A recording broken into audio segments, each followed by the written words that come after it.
Halo, saya Tasya Felder. Kita jumpa lagi di serial podcast Perempuan Lawan Pandemi. Podcast ini adalah hasil kerjasama Badan Nasional Penanggulangan Bencana BNPB dengan Magdalin.co. Teman-teman, pandemi membuat dunia usaha babak belur. Dampaknya hingga Oktober lalu sudah lebih dari 6,4 juta tenaga kerja yang dirumahkan dan atau terkena pemutusan hubungan kerja atau PHK. Ini adalah data dari Kamar Dagang dan Industri Kadin Indonesia. Nah, kalau kita melihat data yang dikeluarkan oleh pemerintah, ini angkanya meningkat drastis dari sebanyak 3,5 juta di bulan Juli. Ini artinya sudah hampir 2 kali lipat. Sektor usaha yang paling banyak merumahkan hingga melakukan PHK adalah sektor tekstil, disusul kemudian transportasi darat, lainnya adalah restoran, perhotelan, alas kaki, retail, dan juga farmasi. Bagi yang masih bekerja, perusahaan juga mesti beradaptasi dengan melakukan pemotongan penghasilan bagi seluruh karyawan agar roda perusahaan tetap berjalan. Nah, di episode kali ini kita akan membahas bagaimana dampaknya bagi perempuan. Juga seperti apa kondisi ekonomi ini sebaiknya direspon agar keluarga bisa bertahan dan selamat di masa sulit. Dan untuk membahasnya saya sudah bersama dengan juru bicara Kementerian Pemberdayaan Perempuan dan Perlindungan Anak, Ibu Ratna Susianawati. Selamat siang Bu Ratna, apa kabar? Selamat siang Mbak Tasya, kabar baik dan tentunya salam sehat ya untuk kita semua. Iya, salam sehat juga Bu. Nah, Bu Ratna, ini kan pandemi memang memukul hampir semua sendi perekonomian. Banyak yang kehilangan pekerjaan, juga mengalami kondisi finansial yang tidak menentu. Tentunya hal ini mendorong perempuan untuk turut membantu perekonomian keluarga. Bagaimana pengamatan dari Kementerian PPPA terhadap situasi ini? Iya, Mbak Tasya, sebelum kita nanti diskusi atau kita berbincang tentang lebih lanjut dampak dan sebagainya, izinkan saya untuk mencoba mengulas sedikit ya, bagaimana pandemi COVID-19 ini di akhir tahun 2019. Ini kan ceritanya di tahun 2019 ya, ketika salah satu negara terpapar kondisi ini. Kemudian akhirnya lebih dari 200 negara terpapar termasuk Indonesia. Artinya kejadian ini terjadi tidak hanya di Indonesia, tetapi hampir di sekian ratus negara di dunia. Nah, kemudian prosesnya di Indonesia sendiri, tingkat keterpaparan ini dimulai ketika sudah mulai teridentifikasi di bulan Februari, kalau tidak salah Februari 2020. Artinya ini semua menimbulkan kita semua harus berbuat apa. Ini yang menurut kami juga patut kita lihat progresnya ya, upaya-upaya apa yang sudah dilakukan dalam rangka upaya pencegahan COVID-19 yang kemudian dalam prosesnya ini menjadi kategori bencana meskipun bencana non alam.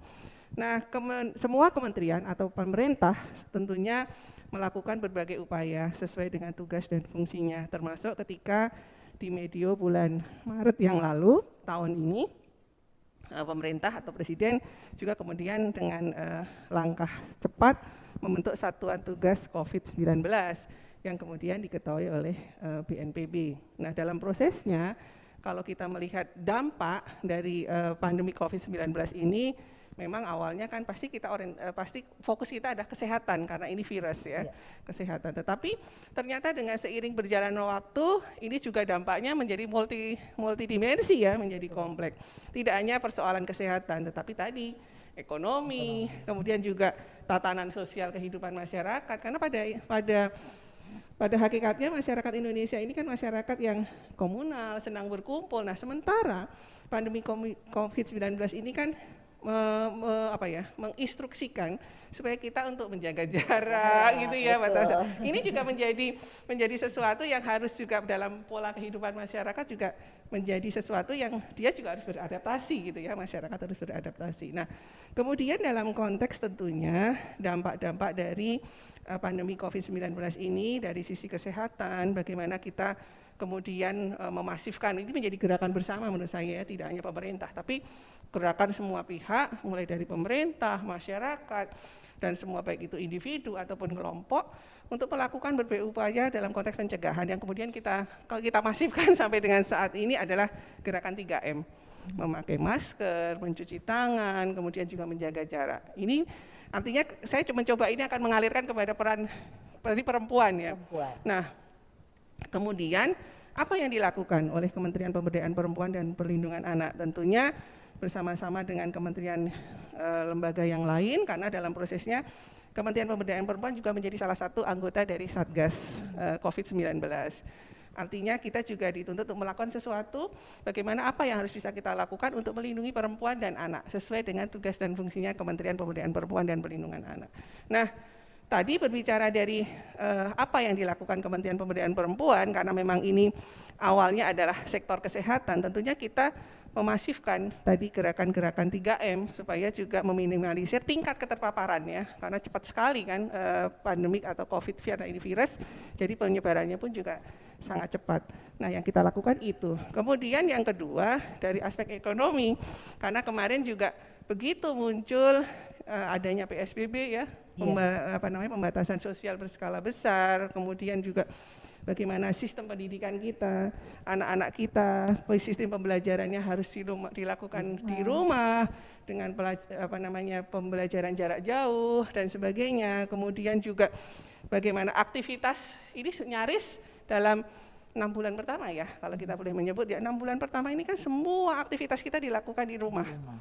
Nah, kemudian juga bagaimana ketika ini juga dampaknya tentunya ya tadi, ketika juga di sektor ekonomi ternyata juga banyak misalnya kasus-kasus pemutusan hubungan kerja. Nah, bagaimana perempuan kiprahnya ini menjadi sangat penting. Kalau tadi dikatakan perempuan punya peran yang dominan ya, bahkan dikatakan perempuan sebagai manajer ya waktu itu ini perempuan sebagai manajer, karena apa, memang peran sentralnya tidak hanya terbatas pada ibu-ibu yang memang ibu rumah tangga, tetapi banyak juga kan perempuan-perempuan yang beraktivitas di ruang publik. Bagaimana mengatur waktu, mengatur keseimbangan. Di satu sisi tetap harus memainkan peran domestiknya, tetapi di satu sisi dia juga sebagai istilahnya juga bekerja di luar rumah. Nah, ini juga tentunya menjadi satu hal yang ketika betul-betul sebagai manajer keluarga ya, bagaimana mengatur ekonomi keluarga, sementara kan situasinya tetap berjalan seperti biasa ya, hanya kondisinya yang memang menuntut untuk berpikir keras. Jadi itu yang kita lihat. Kemudian juga bagaimana dampak juga dalam waktu yang sampai dengan saat ini berjalan hampir berapa bulan ya Mbak Tasya ya? Sudah kurang lebih 9 bulan. 9 bulan ya, hampir 1 tahun ya, katakanlah hampir 1 tahun, karena sebentar lagi Desember.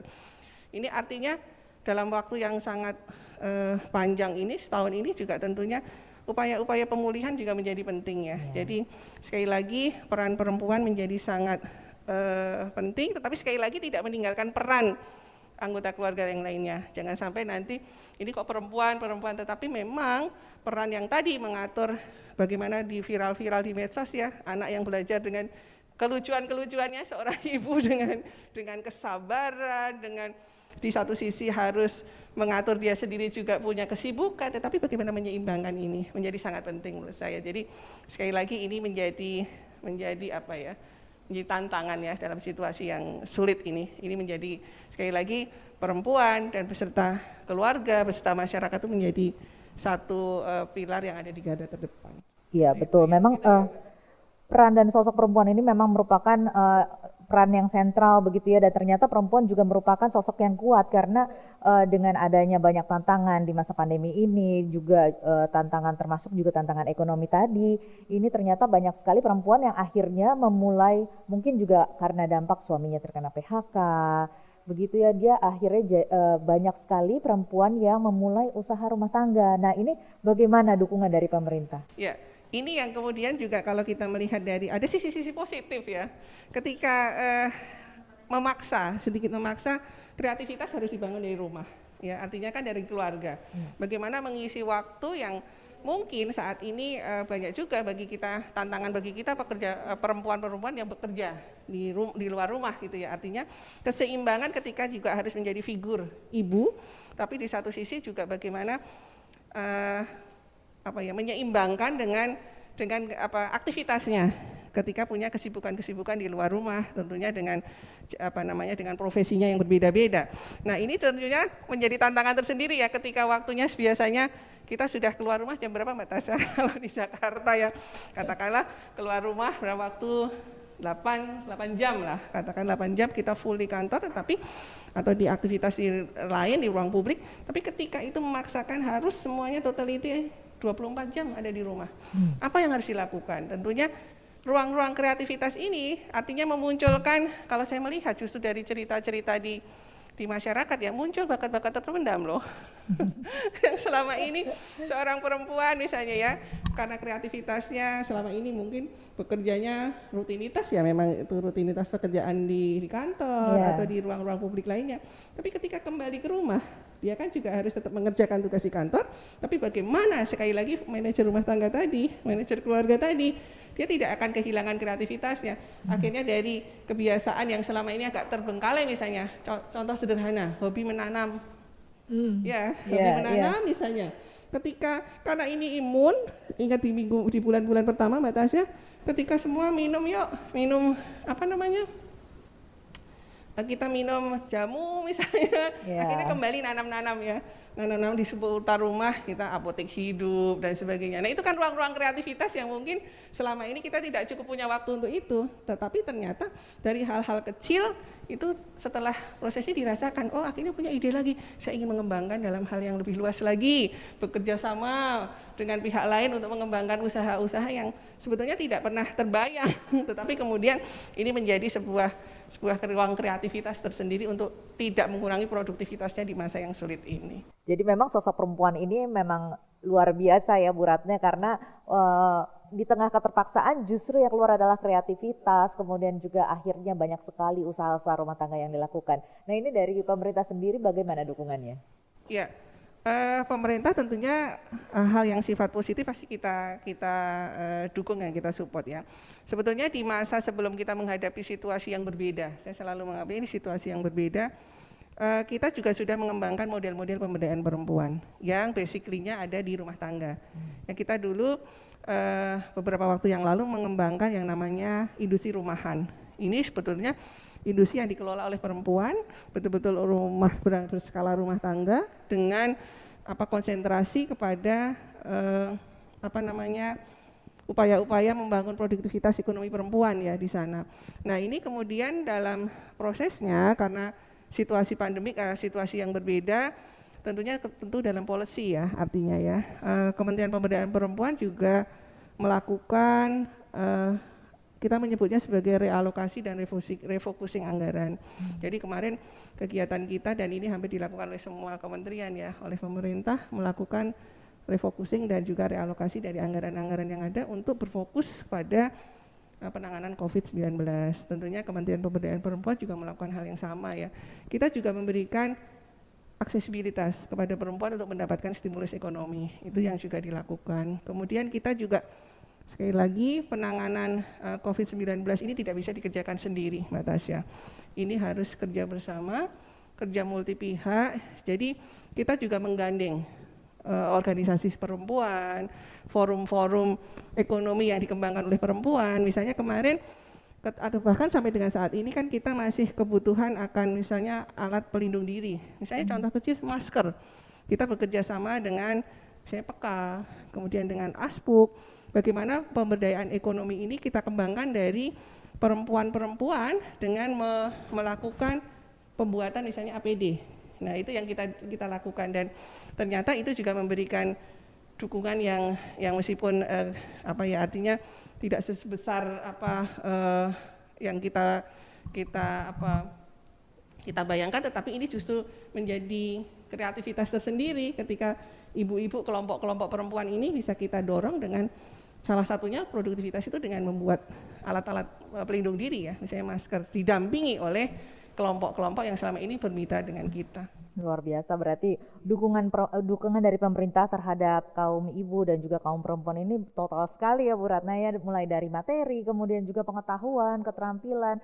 Ini apakah ada penyesuaian-penyesuaian tentunya ya yang dilakukan oleh pemerintah untuk melakukan dukungan itu, karena misalnya biasanya dilakukan penyuluhan secara langsung ke lapangan, ini kan harus jarak jauh begitu melakukan, mungkin adakah webinar atau apa gitu untuk melakukan penyuluhan-penyuluhan untuk pemberdayaan perempuan? Iya, kita juga kemarin berkoordinasi dengan beberapa dunia usaha ya, dengan dunia usaha juga mengembangkan ini semua.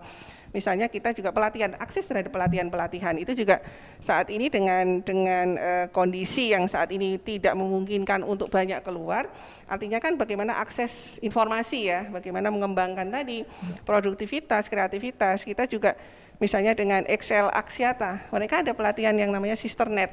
Nah, itu bagaimana perempuan-perempuan semua berkumpul untuk saling berkomunikasi, saling sharing informasi bagaimana ketika meningkatkan produktivitas kreativitasnya, misalnya sama-sama membuat masker misalnya. Bagaimana cara yang lebih, saat ini masker malah menjadi sesuatu tren untuk fashion gitu ya, nah, dan sebagainya. Tidak sekedar hanya menjadi alat pelindung diri ya, tetapi bagaimana itu juga menjadi masuk dalam tren fashion, kemudian menjadi industri-industri yang dikembangkan sampai dengan saat ini. Kemudian kita juga misalnya pelatihan-pelatihan yang kemarin sekedar hobi, misalnya terkait dengan beauty, misalnya salon dan sebagainya. Itu juga kemarin kita bekerja sama, misalnya ada dengan Mustika Ratu, misalnya itu kita juga. Nah, ini upaya-upaya yang kita lakukan. Artinya pelatihan-pelatihan juga kita kembangkan meskipun itu menggunakan jalur-jalur daring ya saat ini, karena memang akses untuk bertemu bertemu secara langsung kan sulit, tapi bagaimana kita bisa menjembatani itu, dan itu menjadi sesuatu yang menarik selama kita hampir setahun ini menghadapi situasi sulit itu. Jadi kita tidak pernah berhenti untuk mengembangkan. Banyak sekali program-program yang sudah dilakukan ternyata ya Bu Ratna. Baik, nah ini untuk menyelamatkan kondisi perekonomian keluarga seperti yang tadi sudah kita bahas bersama, bahwa perempuan juga ternyata memiliki kreativitas di tengah keterbatasan dan juga keterpaksaan, tetapi di saat yang sama ternyata banyak sekali beban yang dihadapi oleh kaum perempuan begitu ya, karena pada saat pandemi ini terutama di mana anaknya belajar dari rumah harus 24 jam didampingi, kemudian juga harus membantu perekonomian keluarga di mana mungkin suaminya juga mengalami PHK atau pengurangan penghasilan. Nah, ini bagaimana Kementerian PPPA melihat situasi ini? Ya, ini masih punya relevansi dengan yang kita tadi diskusikan ya Mbak. Sebetulnya sekali lagi akses terhadap informasi, kemudian juga bagaimana peluang, memanfaatkan peluang ketika perempuan ini lebih banyak di rumah menjadi catatan penting ya sebetulnya.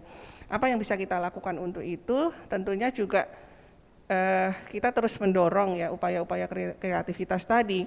Kemudian yang juga menjadi menarik ya, ketika di awal-awal ketika kita berbicara bagaimana keluarga ini menjadi garda terdepan dalam konteks pencegahan COVID-19 ini, kita juga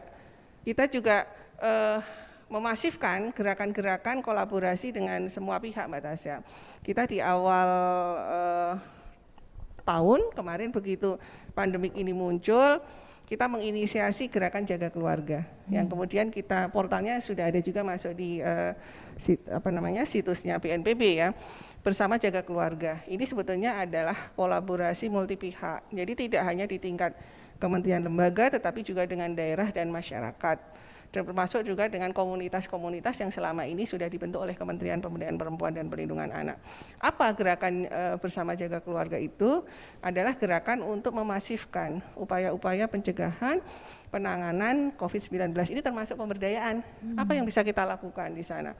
Kita bekerja sama juga dengan Kementerian Dalam Negeri, termasuk juga dengan BNPB, kemudian dengan BKKBN, dengan Kementerian Desa, ini untuk bagaimana sebetulnya mendorong semangat ini tidak hanya dilakukan di pusat, tetapi ini kan juga koordinasi dengan masyarakat di grassroots menjadi sangat penting ya. Pemahaman kepada masyarakat di akar rumput itu menjadi penting. Jadi supaya apa yang kita lakukan dengan gerakan yang ini ada 10 aksi sebetulnya. Gerakan berjarak ini mulai dari bagaimana menjaga keluarga, bagaimana menyiapkan alat pelindung diri, bagaimana cara pola berkomunikasi yang awalnya harus bertatap muka kemudian menjadi daring dan sebagainya. Nah, ini yang langkah-langkah yang kita lakukan, termasuk upaya-upaya untuk mempromosikan produk-produk yang sudah dikembangkan oleh perempuan-perempuan untuk bisa juga ini diakses oleh perempuan yang lain di satu daerah kepada daerah yang lain. Jadi dukungan psikologisnya juga ada dari gerakan-gerakan tersebut ya Bu Ratna, sehingga perempuan juga tidak merasa sendirian untuk mengatasi beban-beban yang ternyata di selama luar sana ini. kita itu bersama-sama loh. Iya. Kalau ini kita bersama-sama, menyelesaikannya pun bisa bersama-sama. Tidak hanya mengalami tingkat tekanan yang untuk dirinya sendiri, ternyata di luar sana bahkan di seluruh dunia mengalami hal yang sama. Nah, ini juga menjadi sangat penting untuk memotivasi ya, karena ini juga menarik Mbak Tasya nanti, karena selama hampir setahun ini juga tidak hanya kesehatan secara fisik ya, tapi mental juga menjadi sangat penting. Ini juga menjadi kemarin yang masuk kepada kami, ternyata tekanan mental juga menjadi salah satu tantangan yang kita hadapi selama kita menghadapi pandemi COVID-19 ini. Nah ini bagaimana untuk para perempuan begitu ya, untuk kaum perempuan ini dari Kementerian PPPA sendiri mendukung kaum perempuan yang mengalami tekanan mental, atau juga bagaimana menjaga kesehatan mentalnya agar kaum perempuan ini tetap kuat ya menghadapi terutama di masa-masa pandemi seperti ini. Iya, membangun rasa gembira. Membangun rasa gembira ini menjadi sangat penting, karena di awal, karena ini yang waktu itu kan sosialisasi kita dan juga yang digelurakan kepada masyarakat bahwa salah satu upaya yang bisa dilakukan adalah membangun rasa percaya diri gitu ya. Ketika tingkat stres kita tinggi, ternyata itu dampaknya penurunan kepada imunitas kita ya. Iya, betul. Nah, bagaimana ini gembira ini bisa dimaknai mulai dari keluarga. Gembira dalam situasi saat ini, gembira untuk menyongsong menjadi lebih baik, gembira untuk nanti juga siap-siap dengan kondisi tatanan baru gitu ya. Nah, tapi ternyata ini juga ketika tadi waktu kita banyak sekali di rumah dengan akumulasi masalah-masalah yang dihadapi setiap hari, betul. Tugas yang sangat tentunya sangat multi kompleks ya. Itu tentunya tidak dipungkiri, ternyata juga menimbulkan rasa kecemasan, bahkan kalau dikatakan stres juga iya ya, karena situasinya juga berbeda. Nah, ternyata ini juga menjadi pemikiran kita Mbak Tasya. Akhirnya lagi-lagi ini banyak juga ibu-ibu akhirnya kan, karena tadi dikatakan sebagai multiplier gitu ya, multiplier dalam keluarga, semua dipikirin. Semua kan dipikirin kan, kalau perempuan dari mulai bangun tidur sampai apalagi Mbak Tasya, sampai kepada semua keluarganya istirahat terus, rutinitas seperti itu. Bayangkan dalam jangka waktu yang menurut saya cukup panjang ya. Ini bagaimana? Nah, ternyata juga menimbulkan tadi persoalan-persoalan kesehatan mental. Apa yang kita lakukan karena banyaknya aduan, banyaknya masalah-masalah ini, akhirnya akses konseling itu menjadi penting. Kalau kita sudah curhat itu kan enak ya, meskipun dengan batasan curhat gitu. Nah, bagaimana untuk membisikkan ruang aksesibilitas untuk konseling? Kementerian Pemberdayaan Perempuan bekerjasama dengan kantor staf kepresidenan, KSP dan Kominfo membuka layanan sejiwa. Ini khusus. Jadi ada layanan konseling yang terkoneksi ke Satgas Gugus Tugas, ke teleponnya 119 extension 8. Di situ bisa curhat apapun lah tentang COVID ini ya. Tapi harapan kita juga kalau perempuan itu sudah unek-uneknya keluar kan enak ya. Jadi teman-teman perempuan kalau ada yang mengalami mungkin ingin berbagi ataupun ada hal-hal yang ingin diungkapkan tetapi tidak ada teman untuk berbagi, ini tinggal telepon saja ke 119 extension 8. Ya, itu kebetulan ada di Kementerian Pemberdayaan Perempuan. Nanti bisa ya, apa yang disampaikan mudah-mudahan kita bisa mencarikan solusinya. Iya, Bu Ratna, kalau misalnya kita berbicara mengenai harus berbagi untuk menjaga kesehatan mental, ini memang penting sekali karena tantangan yang dihadapi oleh perempuan ini berlapis sekali ya di masa pandemi ini, mulai dari tertular COVID-19 terutama untuk pekerja di garda terdepan ya, kemudian juga adanya ancaman kehilangan pekerjaan, beban ganda, hingga meningkatnya kekerasan berbasis gender.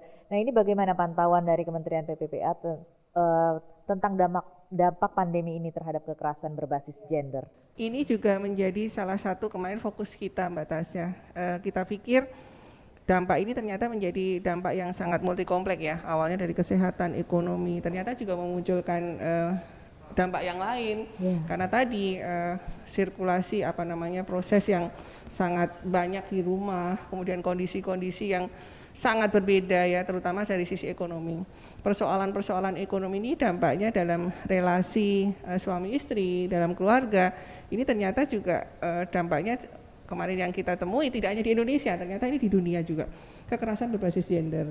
Muncul kekerasan dalam rumah tangga terutama ya KDRT. Karena ya tadi kondisi secara psikis tertekan gitu ya.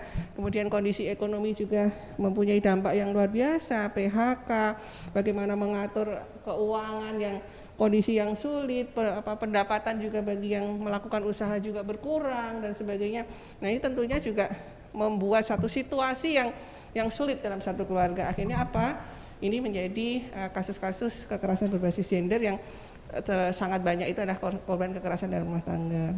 Jadi ini yang kemudian kita antisipasi yang tadi saya ceritakan ke Mbak Tasya, sebetulnya tidak hanya kekerasan secara fisik tetapi kekerasan secara mentally. Artinya ini yang harus kita lakukan. Nah, KPP apa yang dilakukan tadi dengan layanan sejiwa, konseling, kemudian juga bagaimana situasi ini juga mendorong, karena sekali lagi persoalannya paling banyak karena ekonomi ya. Karena ekonomi akhirnya memunculkan kasus-kasus kekerasan berbasis gender seperti KDRT tadi. Nah, ini yang kemudian kita lakukan adalah bagaimana menjawab persoalan itu. Ya, tadi tidak hanya terjadi kepada perempuan, ini bagaimana membangun komunikasi relasi ya, terutama dalam konteks suami istri, dalam keluarga. Nah, ini yang juga menjadi perhatian kita. Nah, bagaimana ini yang selalu kemudian kita dorong supaya ada muncul ruang-ruang kreativitas untuk bisa, artinya kreativitas dan produktivitas yang kemudian memacu untuk juga income ya, pendapatan yang kembali seperti normal sebelum situasi ini terjadi. Kalau kementerian dan juga pemerintah sudah memberikan kontribusinya untuk melakukan dukungan seperti adanya konseling dan sebagainya, nah ini bagaimana dukungan dari keluarga ataupun dari pembagian peran domestik agar bisa menjaga kesehatan mental dan juga tentunya fisik dari kaum perempuan sendiri? Sekali lagi peran ini harus dibagi ya, karena banyak sekali kan dalam satu keluarga yang dulunya mungkin dalam satu keluarga itu kita bayangkan ya, ketika kita harus beraktivitas di luar rumah, baik itu baik itu suami, istri, ibu ataupun anak, ketika mungkin dulunya starting pukul 6 itu sudah 6 sudah keluar rumah semua ya, saya. Artinya si anak kita belajar di sekolah, kita yang bekerja di ruang publik juga sudah mungkin ke kantor dan sebagainya. Nah, ketika situasi ini mengharuskan ruang diskusi kita akhirnya terjadi di rumah, aktivitas kita di rumah, mungkin di tahap-tahap awal kita masih ya proses adaptasi ya. Tapi setelah itu kan mulai timbul kejenuhan, rasa bosan, bagaimana waktu yang dulunya singkat begitu ya, menjadi panjang. Nah, ini tentunya tetap harus ada pembagian peran. Karena sekali lagi ini tidak bisa bagaimana memainkan peran masing-masing, termasuk juga kepada anak-anak kita ya. Anak-anak kita kan juga tentunya dengan situasi ini ya, mereka juga sampai dengan saat ini mereka masih dalam proses pendidikan jarak jauh ya, artinya juga saya yakin mereka dengan ruang mereka yang biasa berkomunikasi dengan teman-temannya, dengan peer group-nya, sekarang juga terbatas untuk itu ya. Kita juga karena kekhawatiran kita juga dengan anak-anak kita masih belum membolehkan untuk keluar rumah ya, artinya ketika pembagian dalam ruang domestik, saya pikir ini juga tetap harus ada komitmen semuanya anggota keluarga. Siapa melakukan apa itu menjadi penting ya, supaya nanti dalam prosesnya juga menghindari terjadinya hal-hal yang tidak kita inginkan ya, tadi kekerasan dan sebagainya. Karena kekerasan ketika orang tuanya sudah dalam kondisi yang tingkat stres yang tinggi begitu, biasanya kan anak ya. Ya, yang menjadi pelampiasan.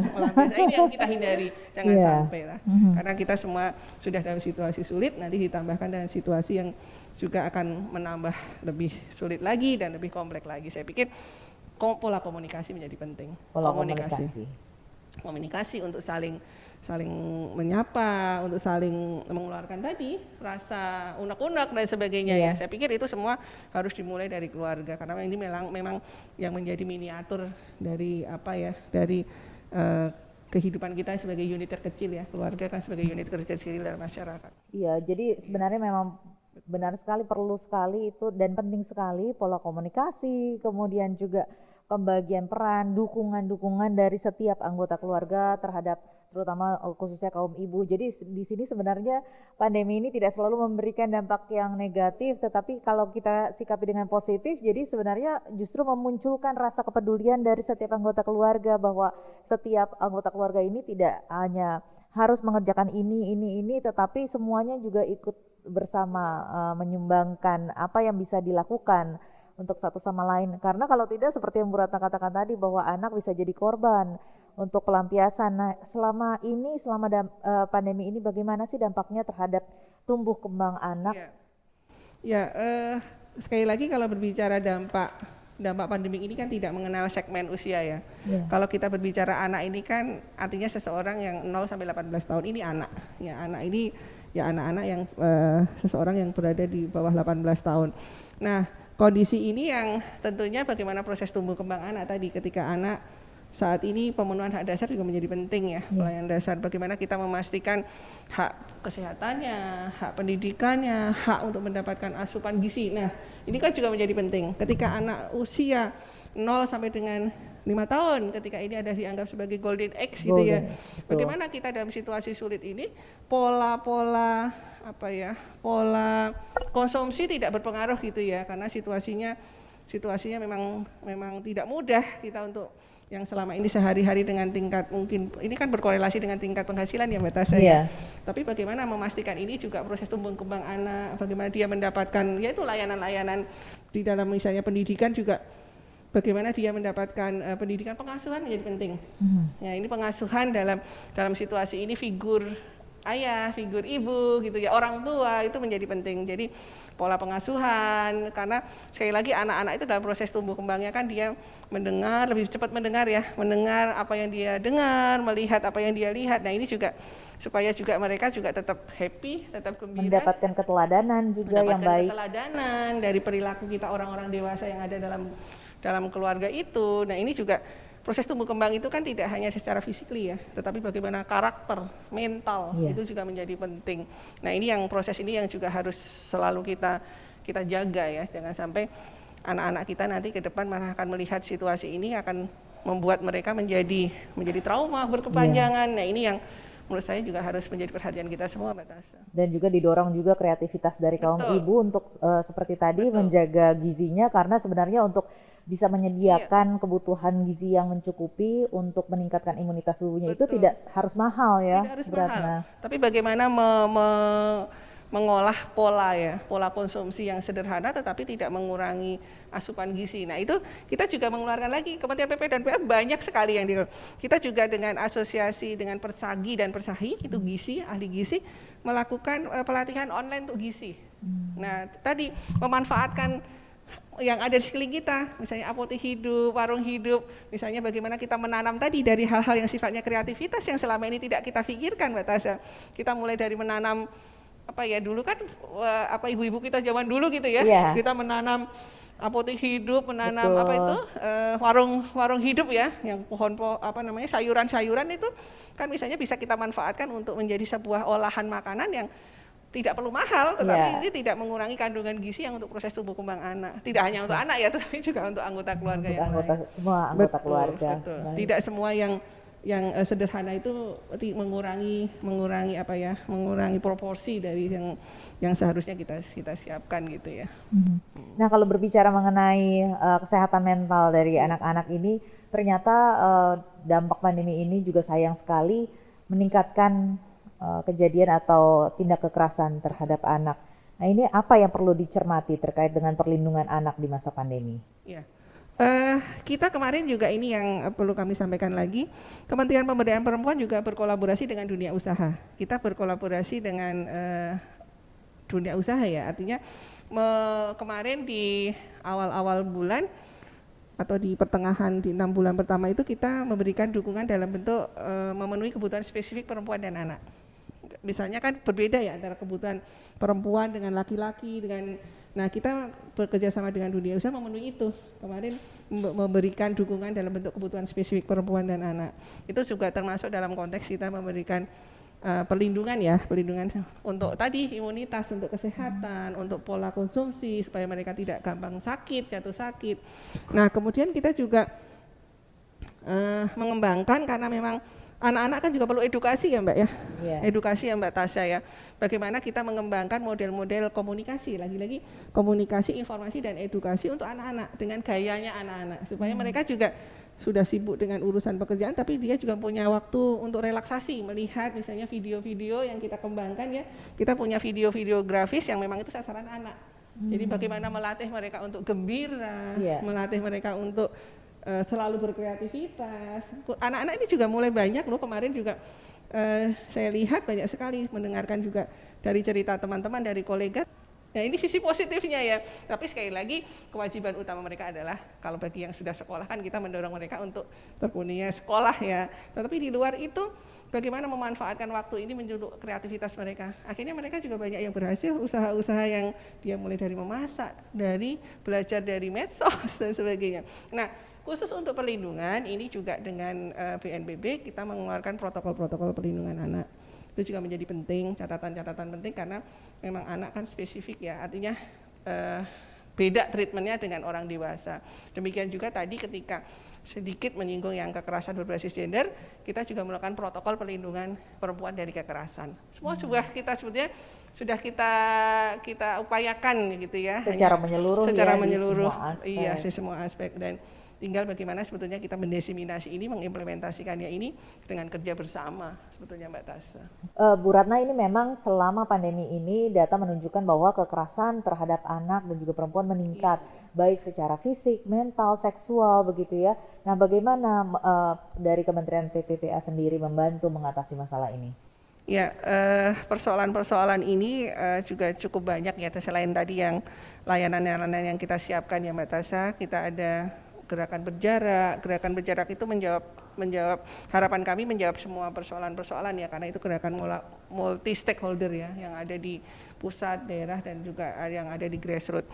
Nah kemudian kasus-kasus kekerasan ini juga kami dengan forum-forum yang ada di masyarakat, banyak sekali komunitas-komunitas yang terbentuk yang secara terkait dengan isu perempuan dan anak ini. Kita misalnya untuk isu anak kita ada namanya pelindungan anak terpadu berbasis masyarakat. Ini juga volunteer gitu ya. Semua pendamping, kemudian juga ada Puspaga, Pusat Pemberdayaan Keluarga. Kemudian kita juga ada Puspa, partisipasi publik untuk masyarakat, partisipasi publik untuk perempuan dan anak. Kemudian kita juga punya pengembangan yang lain ya, tentunya ini menjadi cara kita untuk bagaimana menjawab persoalan-persoalan kekerasan terhadap perempuan dan anak di masa COVID-19 ini. Kemudian di daerah kita juga ada unit pelayanan teknis daerah, jadi UPTD. Ini di bawah koordinasi Dinas Pengampu Urusan Pemberdayaan Perempuan dan Perlindungan Anak. Kita juga punya, kalau daerah yang belum memiliki UPTD ada namanya P2TP2A. Nah ini menjadi tempat untuk konsultasi bagaimana ketika terjadi kasus-kasus kekerasan khususnya yang terjadi di daerah. Tentunya ini juga dengan standar-standar SOP bagaimana memberikan layanan mulai dari pengaduan sampai dengan proses-proses ketika korban ini apa sih sebetulnya yang dibutuhkan gitu ya. Ketika pengaduan ini apa yang harus ditindaklanjuti. Ketika misalnya kasusnya perlu rehabilitasi sosial misalnya ya kita akan mengkomunikasikan ini dengan Kementerian Sosial misalnya seperti itu. Ini berjejaring, artinya berkoordinasi dengan semua pihak, tetapi ada satu ruang yang namanya adalah unit UPTD, Pelaksana Teknis Daerah, PPPA. Ya. Ini juga terkoneksi dengan ruang pelayanan unit PPA-nya kepolisian. Kalau ini berpersoalan dengan masalah hukum. Jadi ini terkoneksi juga di sana. Tapi ini sekali lagi saya juga ingin mengapresiasi teman-teman yang di lapangan, luar biasa, perempuan pendamping itu luar biasa Mbak Tasya. Mereka juga bergerak tanpa henti dalam situasi yang sulit. Ini tetap melakukan hal-hal yang terkait dengan bagaimana menyediakan layanan perempuan korban kekerasan ini juga menjadi semangat yang luar biasa yang dibangun oleh teman-teman di grassroots. Iya, karena pasti di lapangan tantangannya sangat tinggi, sangat besar sekali karena biasanya juga kan harus ditangani dengan hati-hati karena menyangkut juga masalah-masalah sensitif. Nah ini apalagi di tengah pandemi ini, apakah ada protokol kesehatan tertentu ataukah perlakuan khusus yang dilakukan di tengah pandemi seperti ini? Iya. Ini nanti yang terakhir mungkin setelah sekian banyak yang sudah kita inisiasi, tentunya inisiasi ini juga ada kegiatan-kegiatan yang menjadi kerjasama dengan multi pihak ya tadi ya, dengan kementerian lembaga terkait, dengan pemerintah daerah, dengan masyarakat, dengan dunia usaha. Tentunya protokol-protokol ini yang tadi kami sampaikan. Ada protokol perlindungan perempuan dari kekerasan. Itu dari mulai teknis bagaimana ketika pendampingan, bagaimana ketika teknis harus menyediakan layanan-layanan yang diperlukan oleh korban dan sebagainya, itu ada semua. Di sana ada kita lengkap Mbak Tasya, nanti kalau memang ini bisa menjadi bahan bacaan kita semua, dan ini kita diseminasi sebetulnya, dan panduan-panduan teknisnya juga ada di sana. Jadi sekali lagi ini kita ingin juga memberikan yang terbaik, tapi tentunya juga dalam situasi yang berbeda ya Mbak, ini karena kebanyakan juga kita ini teman-teman di unit pelayanan pengadaan layanan ini kan juga situasinya saat ini, bahkan mereka sudah bekerjanya luar biasa ya, mereka kadang-kadang mengabaikan untuk kesehatan dirinya sendiri, tapi ya itu yang tetap kita lakukan, SOP itu tetap berjalan, tetapi dalam situasi yang memang ini pandemi COVID ya, yang dengan kondisi keterbatasan yang ada. Tapi kemarin terakhir ini juga perlu kami sampaikan Mbak Tasya, bahwa di bulan September yang lalu Ibu Menteri Pemberdayaan Perempuan dan Perlindungan Anak, Ibu Bintang Puspayoga mendapatkan amanat khusus dari Bapak Presiden. Ini juga seiring dengan berkembangnya penyebaran dari COVID-19 yang sudah memasuki klaster keluarga. Yeah. Nah, kemudian beliau ditugaskan oleh Bapak Presiden untuk melakukan langkah-langkah konkret. Yang pertama adalah bagaimana memasifkan gerakan 3M. Ini terus harus dilakukan, yang kemudian akan menjadi tadi jargonnya ingat pesan Ibu, mencuci tangan, memakai masker, menjaga jarak. Kemudian yang kedua, beliau juga ditugaskan untuk menyusun protokol kesehatan keluarga. Yang ini juga sudah dirilis ditandatangani di bulan Oktober yang lalu oleh Ibu Menteri Pemberdayaan Perempuan dan Perlindungan Anak, Menteri Kesehatan, dan juga Kepala BNPB. Isinya apa? Ini khusus untuk protokol kesehatan keluarga. Ada 4 hal yang ada di sana. Bagaimana? Pertama adalah protokol kesehatan secara umum, lagi-lagi ya tadi 3M, memasifkan gerakan 3M. Kemudian yang kedua adalah bagaimana kita ketika ada anggota keluarga yang terpapar. Kadang-kadang kan kita kaget ya. Kemarin kan begitu ada keterpaparan dan ini terjadinya di keluarga, artinya apa yang harus disiapkan ketika ada salah satu anggota kita keluarga yang terpapar. Kemudian yang kedua adalah yang ketiga adalah ketika ada masyarakat sekitar yang terpapar. Ya. Itu juga ada hal-hal yang kemarin menjadi konsentrasi atau menjadi fokus dari protokol kesehatan keluarga. Yang ini juga mohon nanti juga tentunya dukungan dari semua pihak untuk juga kembali mengingatkan, karena sekali lagi kita tidak pernah tahu kapan pandemi ini akan usai ya. Karena sekali lagi saya juga melihat di masyarakat kita mulai mengingatkan, jangan bosan-bosan untuk mengingatkan, karena situasi ini ketika di menjelang akhir tahun ini, kemarin juga ada libur panjang dan sebagainya ya, tetap harus bagaimana protokol kesehatan ini harus kita jaga. 3M memang itu kuncinya, itu di 3M ya. Kuncinya di 3M, membangun kesadaran masyarakat untuk selalu waspada, jangan lengah, karena ini juga kita tidak akan pernah tahu. Kemudian yang selanjutnya adalah bagaimana kita bersama-sama bekerja, berpikir bersama untuk keluar dari situasi ini. Tentunya dengan apa? Pemerintah, Kementerian Pemberdayaan Perempuan juga memikirkan program-program kita sebut sebagai recovery. Program-program recovery untuk supaya pemulihan itu betul-betul optimal, kita bisa kembali kepada situasi normal seperti tahun yang lalu. Baik. Bu Ratna, terima kasih banyak atas penjelasan dan juga waktunya bersama kami dari Magdalene.co. Dan itulah tadi obrolan kita dengan juru bicara Kementerian Pemberdayaan Perempuan dan Perlindungan Anak, Ratna Susyanawati. Sampai di sini obrolan kita di podcast Perempuan Lawan Pandemi. Mari kita taat protokol kesehatan untuk mencegah penyebaran COVID-19, jaga kesehatan kita semua dan keluarga, serta perbarui informasi seputar pandemi dari situs-situs yang kredibel. Salah satunya kamu bisa kunjungi covid19.go.id. Saya ulangi, salah satunya kamu bisa kunjungi covid19.go.id. Podcast ini kerjasama Badan Nasional Penanggulangan Bencana BNPB dengan Magdalene.co. Saya Tasya Felder, terima kasih sudah mendengarkan. Kita jumpa lagi di tema seru lainnya.